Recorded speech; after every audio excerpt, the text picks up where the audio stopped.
Hello, and thank you for joining me today. I'm going to be discussing transplanting. Just a few things that you should be looking at when you get plants or if you're growing plants. When it comes down to the point of moving it into either a bigger pot or its garden location. Um, this is one of my particular favorite plants that I've been growing.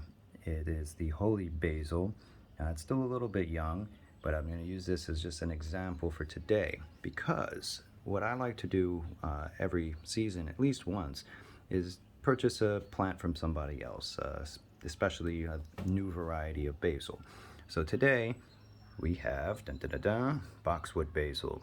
This is an interesting variety. I have read about it. I have not personally worked with it. It is a miniature version of basil, a little bit of a milder kind of a flavor profile. Just based on the scent, I would closely relate it to the Greek basil, which I do have a little experience with. Very similar, more of a bush rather than a bigger herbicous plant.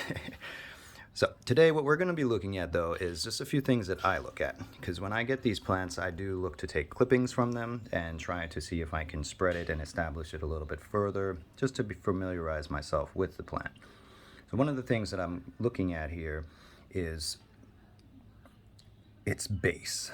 One of the things I did find a little bit funny with this particular plant, not anything wrong with it, is that it's not really at its base, if you can see. So what this particular grower has done is pretty much covered up the bottom portion of the plant, I guess, to give it more stability, maybe make it look fuller. But the problem with this, especially that I've found when it comes to basil, is that basils do not like wet stems. Once you have the plant buried deep into the ground like that, with its stem actually into the ground, you're risking a lot of fungal issues there. So personally, I try to keep my plants level, and that also helps to give more space for the roots. So just as a quick note, as you can see, again, just part of my growing tactic is I generally examine the soil as well, just to kind of see what other growers are doing and how they're doing it, not to knock them or take away, just so that I can learn, because we all learn some way, right? So this one does definitely seem like it has a lot of twigs and organic material. I found some leaves. It looks like its main base is peat moss. There's some perlite. Looks like maybe a little sand from some of the white graining. The one thing that I am not sure of, and I don't know how well I feel, is this weird thing here. It's like some kind of yellow ball thing that seems to have powdery stuff in it. Could just be a bad seed. Could be some old bug egg, and that's where I don't necessarily like. But we're not going to get sucked into that. So I generally would kind of just keep going down on this plant until I finally found its root, which is right about here. So what I'm going to do, just in the effort of saving a little time, I'm going to go ahead and just shake off all of the stuff that I've already kind of loosened up from the base. What I'm trying to avoid though is I do want to avoid the dirt going onto the plant itself, because basil doesn't like stuff on its leaves for the most part. So as I'm going down here, I don't know how well the view is. I'm trying to get the camera stuff here right. But from what I can see, it looks like we're looking at this is about the base level. So I'm going to dig down a little bit quicker.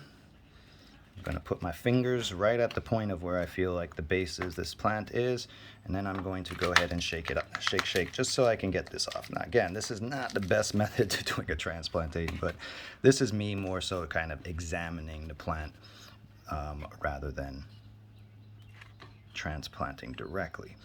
Now there's one thing that I do different when I'm utilizing these plants is, in order to get clippings, I could just go ahead and start pulling each one of these little branches as I feel and get them to root. Basil roots incredibly easy in water. However, in order to help the plant transition and even just do most of the work for me, I'm going to do a transplant and give this a little bit more root space. I'm going to disrupt its roots slightly so that it kicks into gear to grow more rooting. Instead of trying to bush itself out, it's going to put a little bit more energy into regrowing its roots that I am about to damage. But this is a good thing because this is going to kick in the right chemicals and hormones so that when I do take my clippings, which will be in about 3 days or so, that is prime time. These plants are going to be kind of already geared up. I don't use hormones. I don't like doing that. So it just helps speed the process up a little bit. All right, so again, back to the plant at hand. Now, I don't know if you can observe this, but this is the part that is just interesting. This plant is about here on the pot, which means that I guess it may be before sale, or yeah, there's all types of tricks, I guess, out there, but for whatever reason, they filled up the other half of the pot with soil, which means that only this small half a section here is really available for the roots of this plant. Hopefully it's not root bound. I don't think it is, but let's go ahead and just pull this guy up. So you see, it comes right up. Most growers tend to use plugs, which they pretty much get established and stick in the dirt. So this looks like kind of what the case was. They had one of those bigger square or rectangular plug trays that they basically rooted, and it looks like actually two different plants that are together here. So what I am going to do, and this is where the double win comes in. So rather than worrying about ripping off some of the rooting from the bottom, I'm actually just going to separate the plants here. By separating the plants, it's going to be a little bit of tearing. I really try to avoid that tearing as much as I can. As you can see right in the middle here, we got some dirt that's collected on from where they buried it. But overall, this looks like actually a really healthy plant. Normally, you would see black, like rotting stuff that starts to kind of creep up if this is all kept in dirt, and especially wet dirt. The good thing about this is that these plants are actually very durable. I'm going to just have to put the camera down for a second and readjust. Okay, so I've now adjusted the camera so you can get a better angle and I can get a better hands-on here. All right, so here's what we do. Now, for whatever reason, growing up, I was always told one thing you never want to do with plants is mess with their roots. I took that to heart for many, many years, and it's a great, solid piece of starting advice. However, sometimes you got to do what you got to do. So as you see, it actually pulled apart relatively easy. There was a little bit of tearing there. And now it's also showing me that this guy right here is taking the main piece of the pie, and this guy right here, or girl, whichever, is kind of straggling along. But together, you see how they look like a beautiful pair. That's nothing wrong with that. I actually do agree with keeping plants together sometimes. It seems like they like to pair up. But sometimes plants actually like to be by themselves, and it can actually be within the same breed, variety, or whatever you want to call it. All right, so as you can see here, though, based on the size of the pot, we are looking at a very little root base. Had this been put right at the top like that, this would have allowed this entire section to be filled up with roots as it grew, and this would have been a much bigger plant. But because of the positioning, as you can see, it's pretty much at its limit as it is. Could be done intentionally to dwarf or miniaturize the plant, but with this, I'm now going to be putting this into two separate pots to give them a little bit of time to adjust themselves, and then at that point I will be taking clippings, probably put one into a hydroponics. So before we go any further with that, I do want to show you a difference here. Now here's the types of plants that I deal with when I grow my plants. This again is the holy basil, and this is what makes passionate plants a little bit different than others.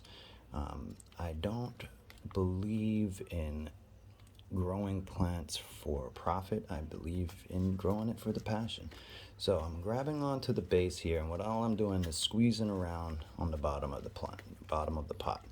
What this is going to do is loosen it up. The soil that I've used is a combination soil, mainly cocoa coir actually, but I have been dabbling around trying to use more sand and compost, and it's kind of been a little bit hard to get the right gauges of things. So I'm doing somewhat of the similar process. As you see, I'm just squeezing the pot, allowing the dirt to fall down to the bottom, and trying to avoid getting it on the underside of the leaves. Now that it will loosen and bring it. And here's the thing, if you have a big root mass and you're holding on to the plant and you allow that root mass with the soil to just kind of like drop, it can definitely hurt your plant. So at this point, I actually rest my plant back onto the ground and gently pull away the pot to reveal my beautiful roots. Now, as you can see, this is what you call a root mass. This is not a shared mass. This is something that is gone around. I like using these pots because this is not root bound. All you have to do is just pull a little bit down, and you see right here, here's a choice I can make. I can let this be, let it figure itself out, but I like to give it a little tugs, and I pull away anything that doesn't hold on to, anything that's not firm, anything that's loose. I make sure I get it all out. But this is actually a beautiful plant, to my opinion. One of the things we look at is going to be just your roots. This is what you would call a healthy root system. Obviously, there's some dirt on there. If I were to dip this into some water, well, actually, you know what? I have. Oops, wrong setting. So, just giving it a little wet down just so that some of that, dry soil or whatnot can run off, and you can get a better look at what these roots actually look like. And I know some people are like, oh my gosh, you shouldn't be doing that. Why would you hold the roots? It's not going to hurt the plant as long as it gets into the dirt. Roots like water. So as you see, nice, long, healthy. So with this, my root system is pretty much almost twice the length of the plant. So what this means is once I get this into the dirt, this guy is going to shoot up. Depending on the soil that you use, obviously it can take a little adjusting for the roots to kind of get itself used to its new environment.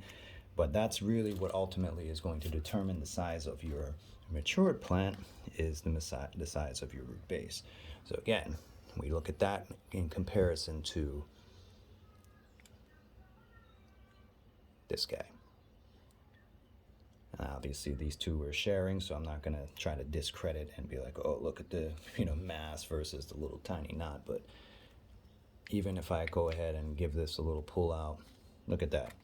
You see that I barely did anything, and this all just came right off into my hands. This wasn't firm, this isn't tight, this is actually dying material. The reason that it would be dying, the only thing I can assume at this point is that the person who grew this, they grew plugs, they put them in quick, and because this stuff, the roots aren't properly adjusting, the plant's basically discarding. So again, I'm not trying to discredit or take away. This is a gentle tug, a gentle pull, and this is so this is good. This is firm, it stays on. And this is gonna, take a little while to adjust.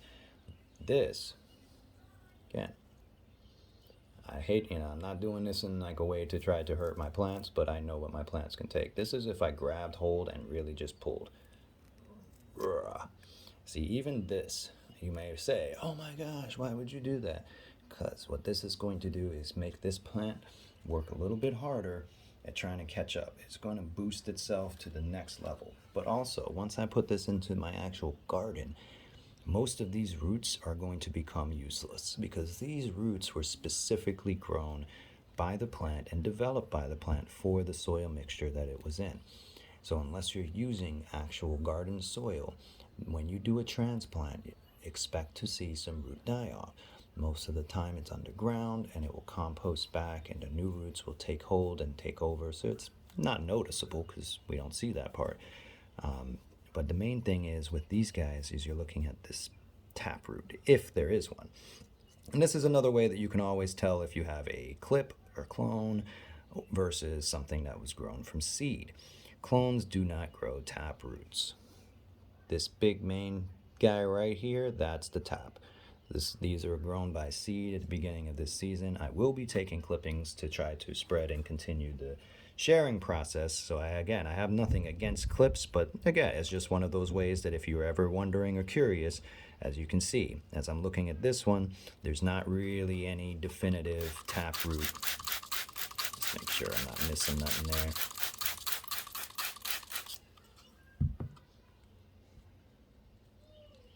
So see, it's just a clump of little roots, and that's generally what clones will do. They will produce a decent amount of roots, but nothing that is substantial enough to shoot into the ground. All right, so this is the first step of the transplanting. As you can see here, not even my plants are perfect in that sense. So this would be the example of what I was talking about. What can happen with these basils is that when whatever is, if this is it, this was the part that was in the soil.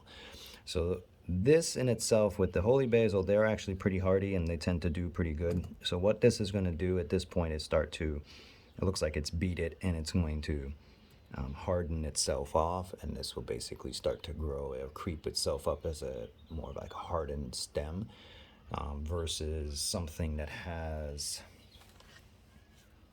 a, here's one of my other plants that, as you can see, to start, and then it just slowly starts to spread. That's the that's not the hardening, that's it actually spreading itself up. Eventually this will all start to blacken off and start to get nasty. Taking clips from above parts seemed to work pretty well, and it'll keep the brood going. But anyhow, we'll get into some more of these different details later. I hope that I haven't gone on too much for you, and that this hopefully has helped. Remember, check your roots when you are transplanting. Don't be afraid to touch them. Your energy does have an effect, so as long as you're thinking and moving with love and positivity, the roots will benefit, the plant will benefit from you putting your hands on it. So don't hesitate on touching your plants. Until next time, be passionate about your plants.